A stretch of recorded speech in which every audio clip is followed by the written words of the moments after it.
Uh, to Miss Stephanie Mascarenas, Yes, Mr. I'd Chair. like to ask, ito pong Lucky South 99 Outsourcing Incorporated ay naging Lucky South 99 Corporation. Am I right? O sila'y iba pa din? As far as I know po, same lang siya. Pero yung pong final ko, initially is outsourcing. Lucky South 99 outsourcing. At that time na nasa company po ako. So nag-iisa yan? Isang korporasyon yan? As far as I know po. Kasi if iniba po nila or nagano sila after Di, ang tanong ko, merong Lucky South 99 Outsourcing Incorporated. Yun lang po yung Merong final Lucky ko. South 99 Corporation. So, pinag-isa na yon. Kasi kasama ka as incorporator eh. Mr. Chair, nagstay lang po kasi ako sa company until 2019. Ano yun? Ano yun? Nagstay lang po ako sa company until 2019, December 30. Yes. Then afterwards, hindi po kasi ako aware na my name was still being used. So, kung ano po yung ginawa nila, hindi po talaga ako aware. Ah, okay. Ano ang position mo sa korporasyon? Initially po, HR manager. Tapos, pero marami po sila pinapagawa sa akin. And hindi po ako sa Whirlwind or Lucky South. Sa Dragon Wealth System po ako na-hire. Hindi ka aware. Pero meron After 2019. So, hindi totoo ito na meron kang total amount paid na 6 million. Hindi po, Mr. Hindi Chair. po totoo yun. May alam po akong amount is 9 million. Nung 6 nag-file million. po kami. Hindi totoo na ikaw ay may total amount paid capital na 6 million. Hindi totoo po. yun. Hindi po. Wala po akong 6 million. Wala kang alam tungkol doon. May alam po ako. May napag-usapan po kami nung So, hindi boss. totoo na kayo po ay nagbigay ng 6 million na paid up capital sa Lucky South. dito sa Lucky South 99. Hindi po ako yung nagbayad. po ako. Hindi ikaw nagbayad, pero may nagbayad para sa'yo. Yes po. Sino po yun? Si Mr. Wu po, yung boss ko. Sino po? Mr. Wu. Mr. Wu. Wu. Yes po. Anong pangalan po niya? Initially po explain ko lang po, nung sa Pampanga, hindi ko na po talaga maalala. Ano ang kanyang posisyon sa korporasyon? Wala po siyang pangalan sa corporation, pero siya po yung boss ko. Okay. Dito rin, sa Lucky South 99 Group, meron kang total amount paid na 9 million na cash. Meron ba? Sa Wala papers din. po. Siya rin po yung ano niyan. Yung boss din po yung nagde-decide. Si Mr. Wu din. Wu po ba? Anong pangalan niya? Duan Ren Wu po, Mr. Chair. Ano ang pangalan? Duan Ren Wu. Guana rin Wu. Duan Ren Wu. Ano po siya? Siya ba Chinese? Chinese National? po. Chinese It's national either po Chinese siya? or Taiwanese po. Okay. Mr. Chair, I'd like to make a motion that we invite Mr. Wu in the next hearing that we're going to have.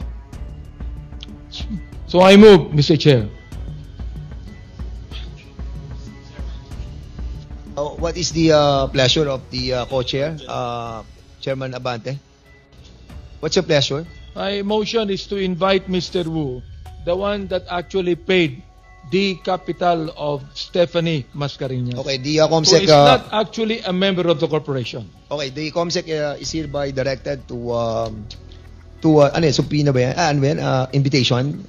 Invitation to invite. To invite that particular personality. Okay. Go ahead. So Ms. Mascarenas, katulad po ni Ms. Paterna, sinasabi niyo po dito sa committee ito na hindi niyo alam ang pinasukan niyo. Alam ko po, nag-usap po kami. Pero initially po, outsourcing. And ang alam ko po is table games like Baccarat. Yun Ano po yun? yung, Ano po yun? ang alam ko po kasi is legal talaga. Nung ako po yung nag-ano. Kasi alam Baccarat mo ganyan, yung online pinasukan mo na casino. korporasyon, alam mo legal. Opo, ako po kasi nag-file ng SEC niyan. Alam mo rin po na ito'y POGO. Wala po akong idea about POGO before. So, ibig sabihin, inaral ko alam po mo siya. legal ang korporasyon, Yes, pero walang wala kang legal. idea na ikaw daw ay POGO. Eventually na lang po. To be Eventually honest. nalaman mo Yes, eventually na. na lang. Well, ilang buwan mo nalaman afterwards? Around 2 to 3 months po. Well, although 2019 pa po yun eh. Inyo bang kilala si Miss Paterna? Actually, hindi po. Pero if ever po, Ngayon nagpunta lang kasi kayo ako nag-meet sa ano. ni Miss Paterna. Ganito po yun. Na-meet ko siya first time sa Senate. Yes or no? Ngayon lang po ba kayo nag-meet ni Miss Paterna? No po, nung sa Senate yung first time. Okay, pero hindi mo alam na siya ay kasama sa korporasyon. Hindi po. Hindi mo alam na siya ang corporate secretary. Yun din po yung kinakagulat ko, to be honest. Oo, nakakapagtaka yung korporasyon ninyo. Opo. Oo, ang gulo eh. Ngayon naman, Miss Paterna naman, tatanungin kita, kanina, nabanggit mo yung law office, di ba? Anong law office uli yun? Yung humahawak po ba ng Lucky South, Mr. Chair? Ano po yung law office na yun? Yung law office po na nabanggit ko po kanina, sila po yung humahawak po sa akin ngayon. Pero yung attorney po na humahawak ng Lucky South is yung nabanggit ko po Hindi. before. Nasabi mo sa aming investigation last time na naging corporate secretary ka, pero pinipirmahan mo lang ang lahat ng papeles, pero hindi ikaw ang gumawa, correct? Tama po, Mr. Chair. Sino pong gumawa? Kay Attorney Medina po. Sino pong attorney yun? Anong pangalan po ng attorney gumawa? Sa pagkakaalam ko po, Mr. Chair, Jared Medina po. Attorney Jared Medina. Jared Medina. Yes Andito siya last time, di ba? Andito po ngayon. Ando po sa attorney Medina. Andiyan po ba siya? Attorney Medina, will you please come here? Ikaw, nag-under oath ka rin, di ba? Oo, pero nung meeting namin last time, tinanggihan mo eh, na ikaw ang gumawa ng papeles eh. Your Honor, Tinanggihan mo last time na ikaw ang gumawa ng papeles. Yes or no? if I, Papakita namin sa inyo ang record namin dito. Oo. yes, Your Honor. Tinanggihan mo ba last hearing na ikaw ang gumawa ng papeles na pinirmahan ni Miss Paterna? Your Honor, to the best of my knowledge, alam ko po hindi kami. To the best Teka, of sandali lang. Opo. Sinasabi ni Miss Paterna, ikaw eh. So, tinatanggi mo yon. Yes, Your Honor. Sa pagkarinig ko po rin sa kanya last time, sabi po niya, hindi niya alam kung sino ang gumagawa. Binanggit niya ang pangalan mo ngayon. Opo. Okay, so therefore, tinatanggap mo ngayon na ikaw ang gumawa. Mayroon po kaming ginawa na dokumento, pero hindi po lahat. Sinong kayo? Yung pong law office po namin, sa totoo lang po, Your Honor, hindi po ako nakakaalam lahat ng mga dokumento kasi may iba kaming mga staff. Sino po ang nakakaalam lahat? Yung pong mga staff namin. Pero ikaw lang ang kilala ni Miss Paterna. Yung po kasi ay law office namin. Attorney Gerald Medina po, from Medina, Flores, and So, ibig sabihin, nagsisinungaling si Miss Paterna ngayon nung binanggit ang pangalan mo na ikaw ang nagpapirma sa kanya. Opo. Ikaw ang nagpapirma, hindi. Hindi po. Nagsisinungaling si Miss Paterna. Yes o ikaw po. ang nagsisinungaling. Siya po. Miss Paterna, uulitin ko. Nabanggit mo ang pangalan niya. Hindi ba? Kilala mo siya. Siya lamang ang kilala mo sa law office, correct? Yes po, Mr. Chair. Ano pong ginawa ni Atty. Medina na nakilala mo siya? Yung may mga, pag po nagsasign po ako ng mga dokumento, sa law firm niya po ako nagsasign, yung sa logbook po. Kaya po kilala ko po si Atty. Medina. Yung alin po? Yung logbook, Mr. Chair, kung... Siya ang nakikita mo.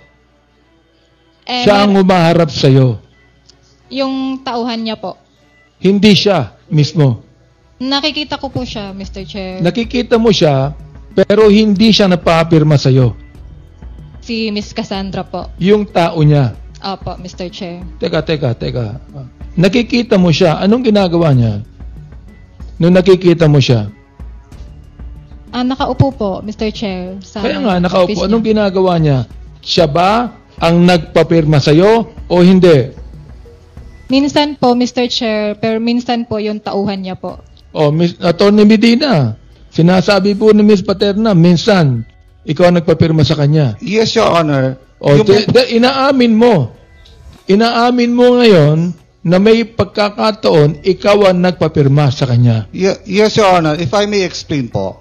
Kaya po pinapirma yon kasi Alam mo, under oath ka. Yes po. abogado ka. Yes po. Alam mo dapat ang ginagawa mo. Yes po. Hindi ba? Yes po. Last time, taga. Yes po. Last time, itinanggi mo na ikaw ang nagpapirma. Ngayon, inaamin mo na. Kaya nga po, if I may explain, Your Honor, kung bakit po gano'n yung sagot ko. Kasi po, ang sinasabi niya, pinapipirma ko po siya.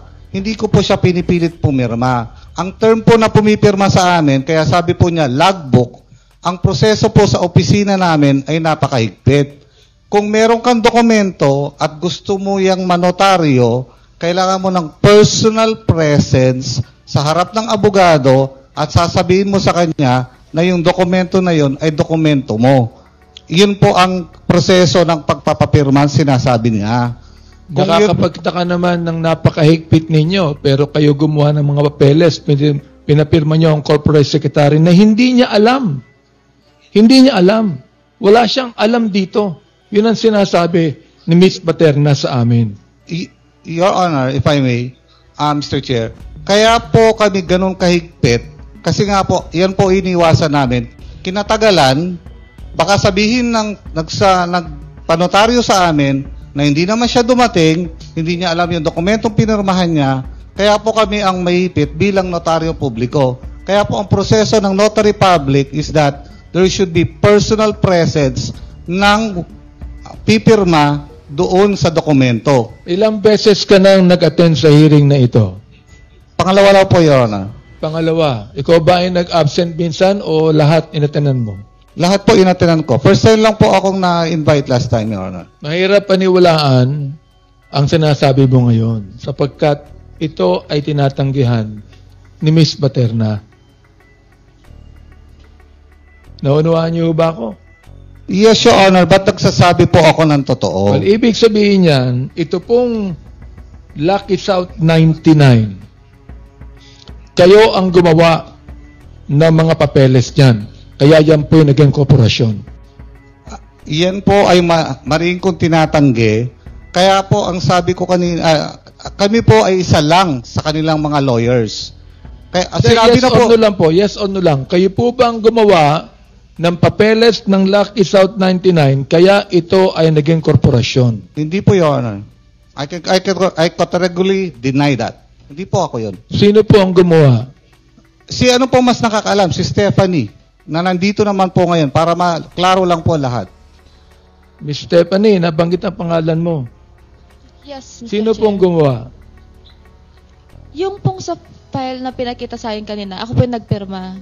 Pero kung notarize po siya na hindi sa office ni na Attorney Medina, hindi po ako present doon. Kasi meron pong pinakita sa akin si Cathy before na file ng Lucky South 99 na hindi po ako nag-appear sa notarization niya. Alam mo din And ba, after that Ms. po- Macarenas, na ang incorporators, directors, officers, beneficial owners, and authorized representatives of Whirlwind Corporation, nakasama ka din doon sa Whirlwind Corporation, at sublessor of Lucky South 99. Yung ba yung tinatanggap Yes, mo? Mr. Chair. Alam ko po yun. Kasi ako po yung nag-suggest nun eh.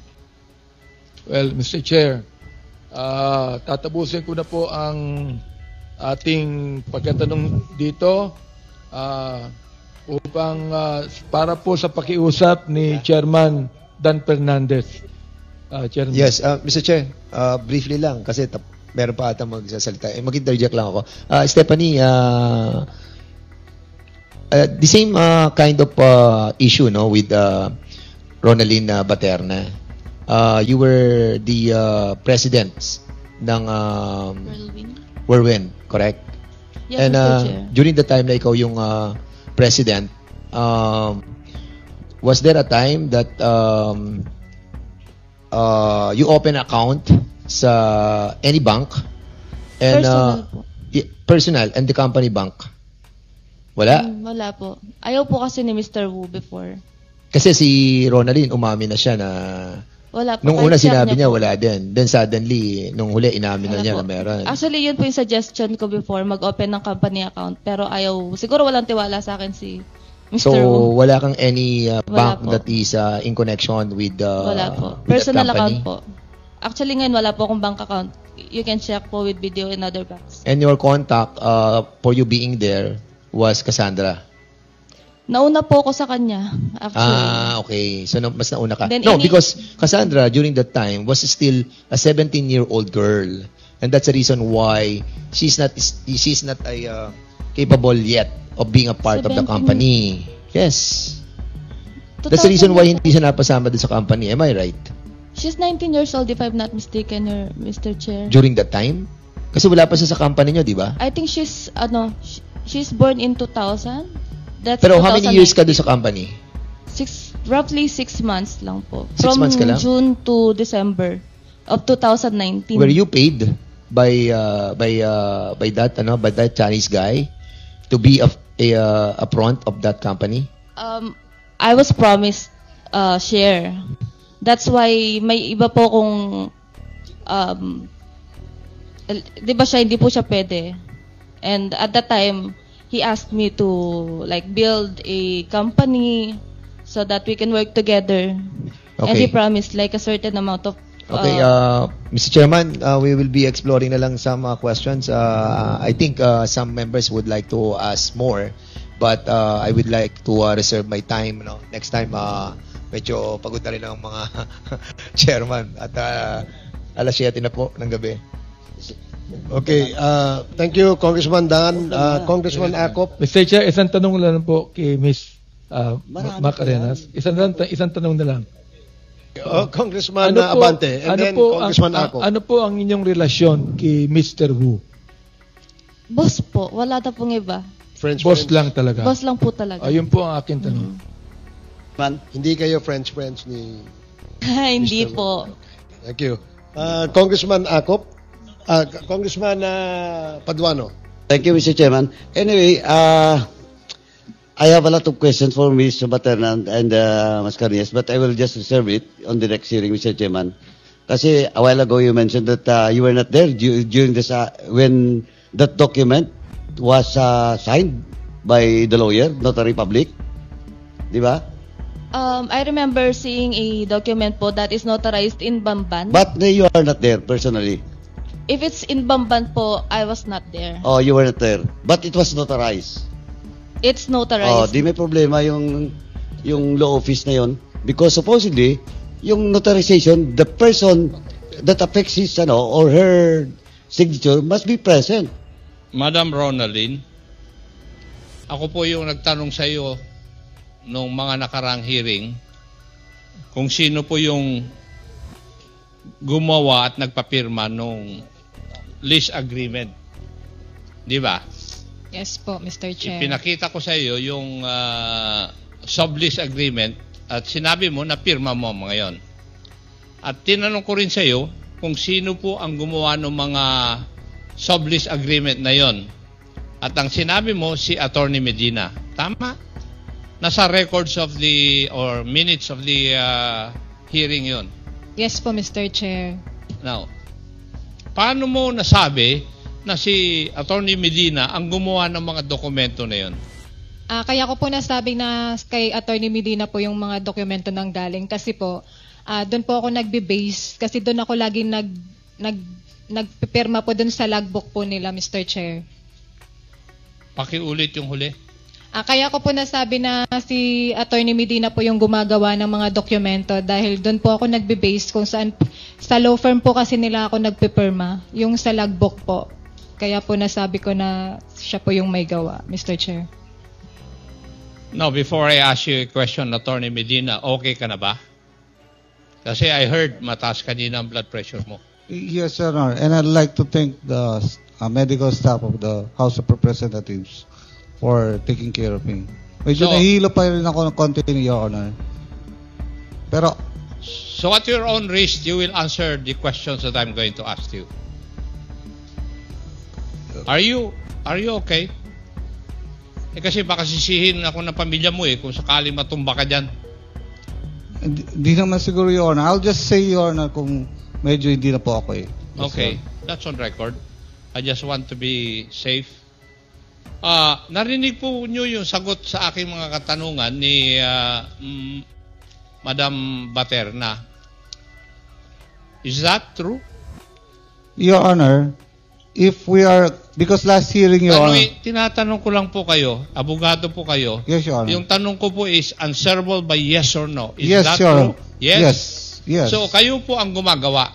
No, Your Honor, on the contract of lease. On the contract of lease. The question earlier, Your Honor, was Yung very sublease specific. contract yun. Yes, Your Honor. On the Kayo ang sublease. gumagawa. Yes, Your Honor. On the request of Whirlwind Corporation. Sino sa Whirlwind Corporation ang nagsasabi sa inyo na i-prepare nyo yung dokumento na yun? Your Honor, if you're referring to a Tinatanong ko po, sino ang gumagawa o nag-utos sa'yo na gawin mo yung mga dokumento na yun? First, Your Honor, for Whirlwind Corporation, it was Stephanie Mascareñas. Sino po sa Whirlwind? Stephanie Mascareñas, Your Honor. Who's here, Your Honor? Teka, dalawa po yung sublease agreement na yun. Yes, Your Honor. The first one, Your Honor. That's why I said first, Your Honor. The second one was requested by Catherine Cassandra L. Ong, Your Honor. So, yung first, si Stephanie. Yes, Your Honor. Yung pangalawang sublease agreement, yung si Cassie Ong na. Yes, Your Honor. Catherine Cassandra L. Ong. Sila ang nag-utos po sa inyo. They requested us, Your Honor, to make the legal document for the lease. So, in this case, si Stephanie mismo ang kumausap sa inyo o nag-contract ng services ninyo at saka doon sa isang sublease agreement ay si Cassie Ong na. Cassie Ong, Your Honor, as representative of Whirlwind Corporation. Now, Madam Macareñas, totoo po ba yun na kayo ang kumausap sa law office nila? Initially po. Initially po. Utos lang din po kasi ni Mr. Wu yun. Kasi ang balak yata nilang i-purchase yung land ni Mr. Cruz.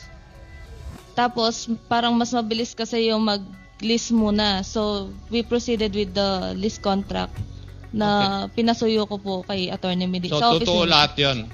Yes po. Pero yung ni-request po ni Miss Catherine Cassandra, no, hindi ko na po sure yun kung alam ko pa yun. Kasi siya na po yung humawak. Ronaldin, doon sa isang sublease agreement, ikaw ang pumirma with Cassie Ong, di ba? Yes po, Mr. Chair. So, sila rin ang gumawa. Pero, para bang nirepresent mo yung sarili mo na parang ikaw ang pinuno o nangunguna doon sa Lucky South 99. Tama? Yes po, Mr. Chair. Ikaw ba talaga ang big boss doon? Hindi po, Mr. Chair. Sino? Si Miss Cassandra Ong po yung pagkakaalam ko, Mr. Chair. Dahil siya lang po yung nakikita ko at nakakausap ko po. Bakit ka pumirma? Hindi naman pala ikaw ang boss. Per Cassandra Ong po. Ano po? Ginamit lang po kasi yung pangalan ko, Mr. Chair. Kinuhanan lang po ako ng ID. Bakit kaya hindi yung pangalan niya ginamit? Pilipina naman siya talaga. Hindi ko po alam, Mr. Chair. Thank you. Thank you, Congressman Acop. Ako may isang tanong lamang ako kay Miss Stephanie Macareñas. Yes, Mr. Chair. Saan ka graduate, Stephanie? College po. Yes. Hindi po ako nag-college. So hindi ka, pero High school po. nakakaintindi ka ng mga dokumentong pinipirma mo. No? Pinapa-explain ko po. Kaya po, kinontak ko po si Attorney Medina kasi if ever na hindi ako maintindihan, kasi for my safety as well. So, pagka meron kang alanganing pipirmahan dokumento, lagi mong kinokontak Yes. si Attorney Medina o si Attorney Medina nagpapapirma sa'yo ng Hindi dokumento? po, ako pong kumukontak. Binabasa mo naman kung ano yung pinipirma Binabasa ko mo. po, then pinapa-explain ko. If hindi po kasi siya available, meron po kasi siyang kasamang mga lawyers na if wala siya, sila po yung nag-explain sa akin ng kung ano yung pipirmahan ko or kung ano po yung, minsan po kasi, or madalas, ako po yung magpapagawa ng ano. Hindi ko naman po tinatanggi yun. Okay. Kilala mo ba si Miss Ronilyn Baterna? Hindi po talaga. Pero hindi ko sure kung nakita ko na siya before sa Royal Thai Court. Parang Royal Thai Court. Yung kung saan po yung ano. Kasi before po, nag-ocular, kami sa... Pupunta po kami sa Royal Thai. Pero at that time po kasi wala pa yun. Wala pa yung mga buildings. As in, bare pa. Dirty pa siya. So, yun po. May naalala ko, may pinakilala kasi sa akin si Mr. Cruz before na parang sekretary niya sa Royal Thai. Hindi ko po sure kung si Miss May Baterna pinakilala si Mr. Cruz sa'yo Yes. na sekretary niya. Yes, if I'm not mistaken. So, hindi ko po sure if that's her or not. Okay. So, hindi mo personal nakakilala si Miss Baterna? Hindi po. Okay. Sige. Miss Baterna, kilala mo ba si Miss Stephanie Macarenas? Hindi po, Mr. Chair. Okay. Ayon sa iyo, ang iyong boss ay si Cassandra Leong. Tama? Tama po, Mr. Chair. At ayon naman din sa iyo, sa iyong sinabi, ang boss mo ay si Mr. Wu po. Mr. Wu. Anong relasyon ni Mr. Wu kay Miss Cassandra Leong? Una po kasing hinire ako. Then after... Hindi. Anong relasyon ni Translator? Initially translator po siya, pero nung... Sino ang translator? Si Mr. Wu? Si Catherine po. So si Catherine, Si o Cassandra si Leong Cathy. Yes po. ay translator ni Mr. Wu. So, Yes po. kilala mo rin si Cassandra Leong. Yes, of course. Nakakausap mo si Cassandra Leong.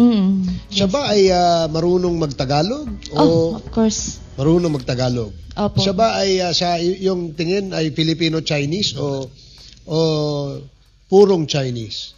Sabi niya po kasi, puro daw siyang Chinese. Pero Tapos- marunong siya magtagalog. Fluent po, very fluent. Fluent siya, okay. So, mga ilang beses mo siya nakausap o nakaharap? Kasama ko po siya sa office. So, araw-araw?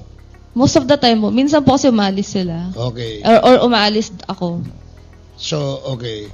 Si Ronilyn, ilang beses mong nakaharap, nakausap si Miss Cassandra Leong? Minsan lang po, Mr. Chair. Siguro po sa isang buwan, mga 4 na beses. Depende po. Nakakausap mo Kasi rin siya? hindi po siya araw-araw pumupunta doon, Mr. Chair. Pero nakakausap mo rin siya? Yes po, Mr. Chair. Hindi lamang kasindalas nung pagkakataon na nakausap ni Stephanie si Cassandra Leong. Tama po, Mr. Chair. Okay. So, sabi mo, Stephanie, na si Cassandra Leong ay translator Opo. ni Mr. Wu. Diyan ba sa kumpanya nyo maraming Chinese na hindi marunong magtagalog kaya kailangan ng translator? Personal translator po siya ni Mr. Wu. Personal translator. Kaya po magkasama sila sa bahay. Magkasama sa? Bahay. So si Mr. Wu at saka si Cassandra Leong ay magkasama sa bahay. Opo. Personal translator. Opo. Okay. Sige. No other questions for the moment?